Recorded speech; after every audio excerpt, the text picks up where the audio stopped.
अस्सलाम वालेकुम class, I hope you will be fine. ठीक है, आज हमारा जो टॉपिक है चैप्टर नंबर 3 का लेक्चर नंबर 5। ठीक है, आज हमारा लेक्चर नंबर 5 है जिसके अंदर आपने पढ़ना है वायरसेस क्या होते हैं, वायरस का स्टेटस क्या है, उसके अलावा आपने बायोनोमियल नोमेनक्लेचर के बारे में स्टडी करना है। अगर आपके SLOs के बारे में देखा जाए तो उसमें आप सीखेंगे, आपके पास अगर क्वेश्चन आता है what is mean by binomial nomenclature, तो आप इसका आंसर देने के काबिल होंगे ये लेक्चर पढ़ने के बाद। उसके अलावा क्वेश्चन आ सकता है what do you mean know about viruses. अगर आपके बारे में आपसे कोई पूछे कि वायरसेस क्या है, क्या जानते हैं उनके बारे में, उनके नेचर क्या है, क्लासिफिकेशन क्या है, ये सारा कुछ आप आज के लेक्चर में सीखेंगे। ठीक है, चैप्टर नंबर 3 बायोडाइवर्सिटी था, हमने स्टार्ट किया हुआ है। इसके पहले 4 लेक्चर्स आपके हो चुके हैं, आज हमारा 5th लेक्चर है। 5th लेक्चर का स्टार्ट करते हैं। सबसे पहला टॉपिक है इसके अंदर स्टेटस ऑफ वायरसेस। हमारा जो पहला है स्टेटस ऑफ वायरसेस। वायरसेस का स्टेटस क्या है? हर चीज़ का एक स्टेटस होता है ना। जिस तरह से हम कपड़ों की बात करते हैं तो कपड़ों का भी एक स्टेटस है। कुछ हाई स्टेटस के होते हैं, कुछ लो के होते हैं, कुछ मीडियम के होते हैं, कुछ बहुत ही लो के होते हैं। ठीक है, हर एक चीज़ का दुनिया में स्टेटस है। जैसे कि हमने ऑर्गेनिज्म थे हमारे पास, हमने 5 किंगडम क्लासिफिकेशन सिस्टम पढ़ा है पीछे, स्टेटस था उनका, अलग-अलग उनकी क्लासिफिकेशन थी। अब हमने पढ़ना है वायरसेस का। वायरसेस को अगर देखें, इससे पूछें कि ये क्या है, लिविंग है या नॉन लिविंग, तो ये हम कहते हैं कि ये border line of living and non living के दरमियान प्रेजेंट है। मतलब ये ज़्यादा नॉन लिविंग कैरेक्टरिस्टिक्स भी शो करता है और लिविंग भी। ठीक है, तो बॉर्डर लाइन पे है कि हम ना तो उसको लिविंग कह सकते हैं ना ही नॉन लिविंग कह सकते हैं। लिविंग क्यों नहीं कह सकते कि ये क्रिस्टलाइन नेचर, दूसरी इसकी कैरेक्टरिस्टिक क्या है, ये इसकी क्रिस्टलाइन नेचर होती है। क्रिस्टलाइन नेचर, क्रिस्टलाइन नेचर से हमारा ये क्रिस्टल फॉर्म में प्रेजेंट होता है। जब क्रिस्टल फॉर्म में प्रेजेंट होगा तो ये ऑटोमेटिकली आपको पता है crystal form non living form है। ये ना सांस ले रहा होगा ना कुछ कर रहा होगा, क्रिस्टल की सूरत में मौजूद है। अब देखें ना, कोई चीज़ हमारे पास क्रिस्टल की सूरत में मौजूद है, हम उसको लिविंग तो नहीं कह सकते ना, वो नॉन लिविंग है। ठीक है, इसकी क्रिस्टलाइन नेचर की वजह से हम इसको क्या कहते हैं कि नॉन लिविंग है। उसके अलावा ए सेलुलर है ये। ठीक है, ए सेलुलर नेचर की वजह से हम इसे क्या कहते हैं कि ये लिविंग है। अब ए सेलुलर, अब जैसे हमारे पास कुर्सी है, मेज़ है, कोई ऐसी चीज़ है, ए सेलुलर तो नहीं है ना, जबकि ये तो ए सेलुलर है। इसको अब हम नॉन लिविंग तो नहीं कह सकते। मतलब इसने ना तजाद रखा हुआ है, ये दोनों कैरेक्टरिस्टिक शो कर रहा है, लिविंग वाली भी कर रहा है और नॉन लिविंग वाली भी कर रहा है। नेक्स्ट है do not have cellular organisation.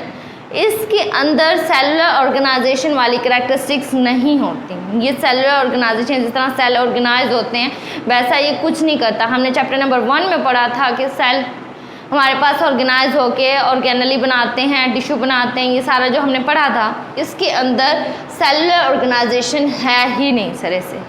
उसके अलावा इसकी कैरेक्टरिस्टिक्स है वायरसेस कंटेन आइदर RNA और DNA enclose in protein code. जो वायरसेस होते हैं इनकी बॉडी है, पहले हमने कह लिया ए सेलुलर है।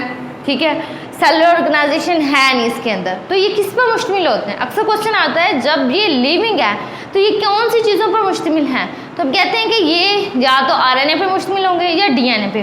और ये RNA या DNA में से जो भी चीज़ होगी वायरस के अंदर वो इनक्लोज किस में होगी? प्रोटीन के कोड के अंदर। ठीक है, बाहर प्रोटीन का कोड होगा जो इसमें इनक्लोज होगा, जिसमें RNA या DNA।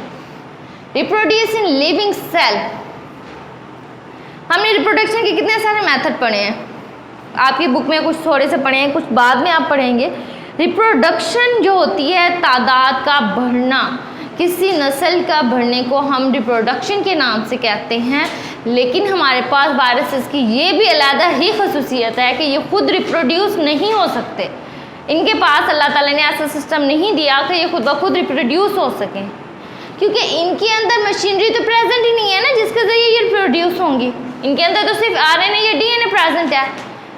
रिप्रोड्यूस होने के लिए जो बाकी सिस्टम प्रेजेंट होता है वो इनके अंदर प्रोड्यूस नहीं होता, इनके अंदर है ही नहीं।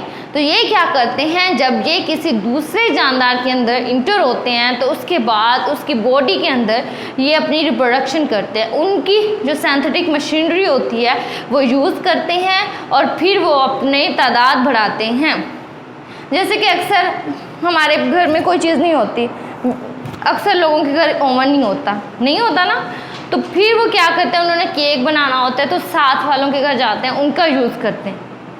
इसी तरीके से वायरसेस के पास इसकी सिंथेटिक मशीनरी है नहीं, तादाद तो इसने बढ़ानी है, आगे इसकी नस्ल कैसे बढ़ेगी। तो जब ये किसी दूसरे लिविंग के अंदर इंटर हो जाएगा तो उसकी सिंथेटिक मशीनरी यूज़ करते हुए अपनी तादाद बढ़ाएगा, और इसकी तादाद बढ़ने की रफ्तार बहुत तेज़ होती है। जब ये किसी सेल के अंदर, लिविंग सेल के अंदर इंटर हो जाता है तो 20 से 25 मिनट के अंदर इसकी 200 से ज़्यादा कॉपीज बाहर निकल सकती हैं। ठीक है, वायरसेस के बारे में आप अब तक जो देखा कि ये क्या है, लिविंग और नॉन लिविंग दोनों कैरेक्टरिस्टिक शो करते हैं। ये सेलुलर होते हैं, सेलुलर ऑर्गेनाइजेशन शो नहीं करते, इनकी अपनी सिंथेटिक मशीनरी नहीं होती। रिप्रोडक्शन किस में करते हैं, दूसरे लिविंग ऑर्गेनिजम्स के अंदर करते हैं। आपकी बुक के अंदर ब्लॉक में 2 वायरसेस के नाम बताए गए हैं, प्रायोन्स और वायरोड्स। प्रायोन्स ऐसे वायरसेस होते हैं जो सिर्फ प्रोटीन को पर मुश्तमिल होते हैं। प्रायोन्स किस पर मुश्तमिल होते हैं, प्रोटीन पर मुश्तमिल होता है। वायरोड्स कंपोज होते हैं सर्कुलर आरएनए पर। ये 2 वायरसेस थे जो आपके बुक के अंदर मेंशन थे, इस वजह से मैंने आपको बताया। ये अक्सर शॉर्ट क्वेश्चन के लिए पूछा जाता है, प्रायोन्स और वायरोड्स में क्या फ़र्क है, what is the difference between prions और वायरोड्स। तो आप ये छोटा सा डिफरेंस लिख देंगे।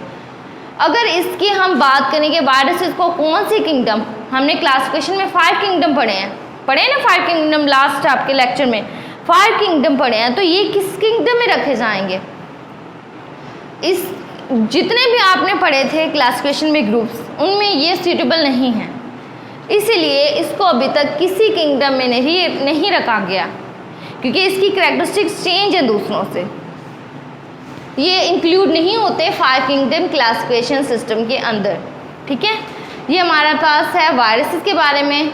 अक्सर ये शॉर्ट में ही पूछा जाता है, शॉर्ट में लॉन्ग में जिस तरीके से आए, आपने इसका बेसिक याद रखना है कि ये लिविंग और नॉन लिविंग के दरमियान इसकी कैरेक्टरिस्टिक्स पाई जाती हैं। लिविंग वाली कुछ कैरेक्टरिस्टिक्स हैं, कुछ नॉन लिविंग वाली कैरेक्टरिस्टिक्स हैं। ठीक है, इनके पास अपनी सिंथेटिक मशीनरी नहीं होती। ये सारी इसके बारे में है, वायरसेस के बारे में। नेक्स्ट हमारा जो टॉपिक है वो है binomial nomenclature. By, word by देखें, बाई का मतलब होता है 2। बायोनोमियल नोमेनक्लेचर, नाम से जाहिर है कि 2 नेमिंग, बाई का मतलब होता है 2, नोमेनक्लेचर है नेमिंग के लिए। ये ऐसा सिस्टम है जो नेमिंग करता है लिविंग ऑर्गेनिज्म की। जितने भी ऑर्गेनिजम्स नॉम हैं उसकी साइंटिफिक नेमिंग हम किस मेथड से करते हैं, binomial nomenclature, method of giving scientific name to living organism. अगर डेफिनेशन पूछी जाए what is defined binomial nomenclature, तो आप इस तरीके से डिफाइन करेंगे, method of giving scientific name to living organism is called binomial nomenclature. ठीक है, बाय वर्ड से ही जाहिर है कि जो हम नेमिंग देंगे किसी भी ऑर्गेनिज्म को, साइंटिफिक नेमिंग, वो 2 नेम्स पर मुश्तमिल होगी। Bye means 2। ठीक है, बाय से ही अपने माइंड में रखें कि 2 नेम्स पर मुश्तमिल होगी। ठीक है, हमारे पास ये सिस्टम इंट्रोड्यूस करवाया था कार्लस लिनियस ने, जो स्वीडिश बायोलॉजिस्ट है। सबसे पहले इसी ने ये इंट्रोड्यूस किया, इसने ये अप्लाई किया। इसने बहुत सारे ऑर्गेनिज्म जो उस टाइम पर नॉन थे उनको नेम दिया, और उसके उस टाइम के दिए हुए नाम को अब तक हम यूज़ कर रहे हैं। ठीक है, फर्स्ट टर्म जो होती है वो हमेशा, जो पहला नाम होता है हमेशा स्टार्ट होता है कैपिटल लेटर के साथ। ठीक है, जो दूसरा नेम होता है वो स्मॉल लेटर्स में होता है, वो कैपिटल लेटर्स में नहीं लिखते। ठीक है, पहला फर्स्ट जो नेम होगा उसको सिर्फ कैपिटल में हम राइट डाउन करेंगे। इसके कुछ रूल्स हैं वो हम देख लेते हैं। फर्स्ट नेम होगा जीनस का और सेकंड नेम होगा स्पीशी का। सबसे पहले यही बात माइंड में रखनी है कि जीनस का पहला नेम है, स्पीशी का दूसरा नेम है। ये नहीं करना कि जीनस का बाद में लिखें, स्पीशी का पहले लिख दें। ऐसा करेंगे तो रॉन्ग हो जाएगा आपका आंसर। सबसे पहले यही रूल है कि first is the name of the genus and the second is the name of the species. Second rule में देखें, scientific name usually printed in italics hand written. ये टेढ़ी राइटिंग में लिखा जाता है। जब इसको प्रिंट किया जाता है तो सीधी हैंड फॉर्म में नहीं लिखा जाता, लेकिन अगर जब आप हाथ से लिख रहे होते हैं तो इसको अंडरलाइन करते हैं। ठीक है, ये इसका दूसरा रूल हो गया। अगर आपको साइंटिफिक नेम को अंडरलाइन नहीं करेंगे तो आपका क्वेश्चन गलत हो जाएगा। अंडरलाइन भी इस तरीके से करना है कि दोनों नेम्स को अलग अलग है। यहाँ पे देखें इलियम कीपा, ये एक साइंटिफिक नेम है, ठीक है। इलियम को मैंने जीनस के नेम को अलग से अंडरलाइन करना है, स्पीशी के नेम को अलग से अंडरलाइन किया। अगर आपने ऐसा किया कि जीनस और स्पीशी के नेम को एक साथ ही अंडरलाइन कर दिया तो आपका आंसर गलत हो जाएगा। ये पहले आपको मैं मेंशन कर रही हूँ, ठीक है। यहाँ तक हो गया। उसके बाद first term always being with capital letter and while species name is never capital. जो जीनस का नेम होता है वो सारा कैपिटल में नहीं लिखना, पहला वर्ड कैपिटल होना है, ठीक है। पहला लेटर कैपिटल लिखना है, बाकी सारे उसके जो लेटर्स होंगे वो स्मॉल होंगे। Scientific name is generally written in full when it is first use. जब हम पहले नाम लिखते हैं तो वो हमेशा फुल ही रखा जाता है, लेकिन एक चीज़ है हम काम कर रहे हैं उसके ऊपर बार बार वो साइंटिफिक नेम यूज़ हो रहा है, रिपीट हो रहा है, तो उसको लिखने के लिए जैसे कि एस्चेरिचिया कोली हमारे पास बैक्टीरिया है, उसको अगर बार बार हम लिख रहे हैं तो उसको ई कोलाई भी लिख सकते हैं। शर्त ये है कि स्टार्टिंग में हमने फुल लिखा हुआ हो, आगे हम उसकी शॉर्ट फॉर्म में भी पहले हम क्या करेंगे कि जो पहला होगा हमारे पास जीनस का नेम होगा उसको शॉर्ट करेंगे, स्पीशी का नेम वैसे का वैसा रखेंगे, ठीक है। ये तो हमारे पास रूल्स से बायनॉमिनल नोमेनक्लेचर के कि हमारे पास फर्स्ट नेम किसका है, जीनस का, दूसरा किसका नेम आना है, स्पीशी का। जब प्रिंट करेंगे तो इटैलिक रिटन में होंगे, जब हम इसको हैंड रिटन फॉर्म में लिखेंगे तो अंडरलाइन करेंगे। जीनस और स्पीशी का नेम अलग-अलग अंडरलाइन होगा और जीनस का नेम जो होगा स्टार्ट का लेटर जो होगा वो कैपिटल होगा, बाकी सारे लेटर स्मॉल होंगे, ठीक है। और अगर कोई हम पैराग्राफ लिख रहे हैं, कुछ लिख रहे हैं समथिंग, उसमें बार बार वो नेम रिपीट हो रहा है तो हम उसको इस तरीके से शॉर्ट फॉर्म में भी लिख सकते हैं। उसमें क्या करेंगे, जीनस के नेम का पहला लेटर, फिर उसके बाद स्पीशी का नेम फुल लिखेंगे, दरमियान में डॉट भी लगाएंगे, ठीक है। ये तो हमारे पास थे बायनॉमिनल नोमेनक्लेचर के रूल्स। अब हम देखते हैं इसकी सिग्निफिकेंस, इम्पोर्टेंस क्या है इसकी हमारी लाइफ में, क्यों ये ज़रूरी है हमारे लिए। सिग्निफिकेंस में देखें, हम सबसे पहले बात करते हैं कि मुख्तलिफ इलाके होते हैं, मुख्तलिफ इलाकों में रहने वाले मुख्तलिफ लोग होते हैं, उनकी मुख्तलिफ ज़बानें होती हैं, हर किसी की अपनी ज़बान है। जैसे कि पंजाब में ले लें, हम पंजाब में रहते हैं, जहाँ पे जितने भी लोग रहते हैं उनकी एक ज़बान तो नहीं है ना, कौमी ज़बान हमारी उर्दू है। अक्सर स्कूलों में अब इंग्लिश का रुझान है, ठीक है। उसके अलावा घरों में कोई सराइकी बोल रहा है, कोई पंजाबी, कोई पश्तो, बलोची, मुख्तलिफ ज़बानें हैं और मुख्तलिफ ज़बानों के अंदर जो वो वर्ड्स बोलते हैं वो भी मुख्तलिफ ही होते हैं, मिलते जुलते भी हैं लेकिन मुख्तलिफ हैं। कि हम सबसे पहले इसकी सिग्निफिकेंस में यही बात कर रहे हैं कि different regions have different names for same organism. मुख्तलिफ इलाकों में मुख्तलिफ नाम हैं एक ही चीज़ के। ऐसा है, मैं आपको एग्जांपल से बताती हूँ कैसे। अब हम ऑनियन की एग्जांपल लेते हैं, प्याज। उर्दू में से हम क्या कहते हैं, प्याज। इंग्लिश में इसका नेम है ऑनियन, उर्दू में हम इसको प्याज कहते हैं। अब पाकिस्तान के मुख्तलिफ इलाकों में रहने वाले लोगों के लिए इसके मुख्तलिफ नेम है। मिसाल के तौर पर इसको हम क्या कहते हैं, गंडा पंजाबी का वर्ड, बसल, बसल सराइकी, इस तरीके से और भी इसके नाम है कि ये एक वर्ड है, एक चीज़ है हमारे पास, प्लांट है, उसका हमने कितने ज़्यादा नाम रखे हुए हैं, गंडा, बसल, वसल। अब ये देखो ना, जो दूसरे, अभी तो ये हमारे एक रीजन की बात हो रही है, ठीक है ना, एक मुल्क के अंदर इतने नाम हैं। अब दूसरी कंट्रीज़ हैं, उनके अलग अलग नेम है, उनके पास अलग अलग लैंग्वेजेस हैं, उनकी लैंग्वेज में इसका और नाम होगा, उसकी तो हम बात ही नहीं कर रहे ना। अभी तो हम पाकिस्तान की बात कर रहे हैं। अगर नेशनल लेवल पे इतना कुछ हो रहा है, इतने नाम हैं, तो इंटरनेशनल लेवल पे तो इसके पता नहीं कितने नाम बन जाएंगे। तो ये तो एक प्रॉब्लम है कि आपको पता है कि साइंस की नॉलेज जो है वो एक हम स्टोर नहीं कर सकते। हमारे पास उतना ज़्यादा नॉलेज आएगा जब तक शेयरिंग नहीं होगी, नॉलेज ज़्यादा नहीं बढ़ेगा।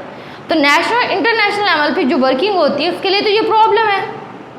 अब देखें ना, अगर कोई सिंध से आ रहा है उसके लिए भी मसला हो जाएगा कि एक चीज़ के इतने नाम, जो बाहरी इंटरनेशनल लेवल से हमारे पास आ रहे हैं उनके लिए तो फिर और ही ज़्यादा एक्स्ट्रा मसला है। तो ये फर्स्ट है हमारे पास कि ये प्रॉब्लम है कि हम किस तरीके से करें कि एक चीज़ के मुख्तलिफ नाम हैं, इतने सारे नाम एक ही बंदे के। उसके बाद देखें डिफरेंट ऑर्गेनिज्म का काल में, और ये भी है सिचुएशन कि अक्सर मुख्तलिफ चीज़ें हैं उनको एक ही नाम से बताया जा रहा है। मिसाल के तौर पर देखें, हमारे पास क्रो है, ठीक है, उसको ब्लैक बर्ड कहते हैं। उसके अलावा ये क्रो को भी कहा जाता है, रेवन को भी कहा जाता है। ये भी तो एक इशू है ना कि दो लोग हैं, दो अलग अलग चीज़ें हैं जिनको हमने सेम नाम दिया हुआ है। ये तो ना तो उनकी खुसूसियात ज़ाहिर कर रहा है, ना ये हमारी कन्फ्यूजन दूर है। अब किसी और को क्या पता, अगर कोई इंसान मेहनत कर भी ले, सीख भी ले, फिर अब उसके लिए ये क्वेश्चन, ये प्रॉब्लम उसके लिए कि एक चीज़, दो तीन चीज़ों का एक ही नाम रख दिया है। ये भी तो इशू है ना हमारे पास। ये हमारे पास दूसरा। तीसरा है हमारे पास common names have no scientific basis. जो हम कॉमन नेम रखते हैं उनकी कोई बेस नहीं होती, ऐसे ही नाम रख दिए जाते हैं। ना वो उसकी करैक्टरिस्टिक को जाहिर करते हैं, ना वो उसकी जो मैकेनिज्म है उसको जाहिर कर रहे हैं। बस बाज़ औक़ात उसकी फिजिकल अपीयरेंस के बेस पर रख दिया जाता है, मतलब उसकी साइंटिफिक बेसिस नहीं होती। मिसाल के तौर पर silver fish, cray fish, jelly fish, star fish, ये सारी फिशेस हैं, इनके गिल्स हैं, फिन्स हैं, लेकिन इनके नामों से देखें कॉमन नेम है ये, इनमें कोई भी साइंटिफिक बेस नहीं है। इसकी करैक्टरिस्टिक्स के बेस पे ये कुछ भी नहीं लिखा हुआ, इसका नाम जो है वो वैसे ही रख दिया गया। ये भी एक फॉल्ट था। अब इसीलिए इन सारे इश्यूज से बचने के लिए हमारे पास बाइनोमियल नोमेनक्लेचर हम लोगों ने नहीं, कार्लस लिनस ने इंट्रोड्यूस करवाया था इन सारी चीज़ों से बचने के लिए। और उसका ये सिस्टम इसलिए वैल्यूएबल है कि ये सारी जो हमारे पास इश्यूज़ हैं ये सारे ख़त्म हो जाते हैं जब हम कार्लस लिनस के रूल्स को फॉलो करते हुए नेमिंग करते हैं, उनको याद करते हैं। ये नेशनल इंटरनेशनल दोनों लेवल्स पे जो मुशावरात वगैरह होते हैं वो इसी में होते हैं, बाइनोमियल नोमेनक्लेचर के अंदर ही होते हैं। वो बसल ये नेम नहीं यूज़ करते, ठीक है।